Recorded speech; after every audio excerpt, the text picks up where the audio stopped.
দারোগা, তুমি চুরি করেছ?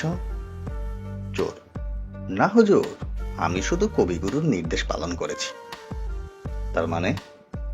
গতকাল মাঝরাতে একটা গান ভেসে এসলো, আজ জ্যোৎস্না রাতে সবাই গেছে বনে। ভাবলাম আমি বা বসে থাকবো কেন, আমিও চাই, তাই বেরিয়ে পড়লাম।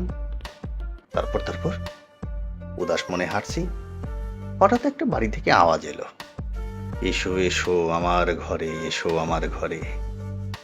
মনে হলো আমাকেই ডাকছে। টুক করে ওই বাড়িতে ঢুকে বললাম, হলো কি? ঘরে ঢুকে শুনলাম ঘরেতে ভ্রমর এলো গুনগুনিয়ে, বেশ আনন্দ পেলাম। বুঝলাম আমাকে স্বাগতম জানাচ্ছে। এদিক ওদিক তাকিয়ে কি করব ভাবছি, তখন শুনতে পেলাম, এবার উজাড় করে লহে আমার যা কিছু সম্বল। কবিগুরুর আদেশ তো আর অমান্য করা যায় না। সব মালপত্র এক জায়গায় জোর করে বেঁধে ফেললাম। সঙ্গে সঙ্গে আমার কানে ভেসে এলো, আজই দক্ষিণা দুয়ার খোলা। পেছনের দরজা দিয়ে যখন বেরিয়ে পড়লাম, তখন বেরসিক পুলিশ এসে আমাকে ধরেল।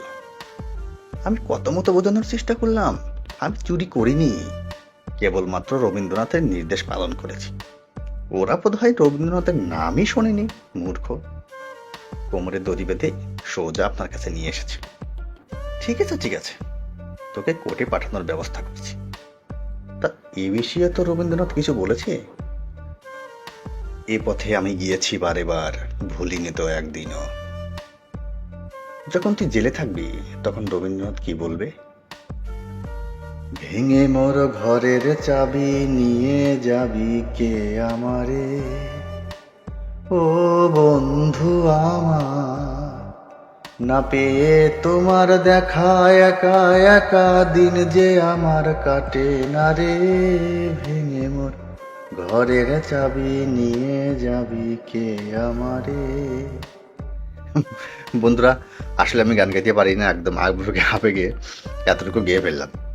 তো সবাই ভালো থাকবেন, সবাইকে অসংখ্য ধন্যবাদ।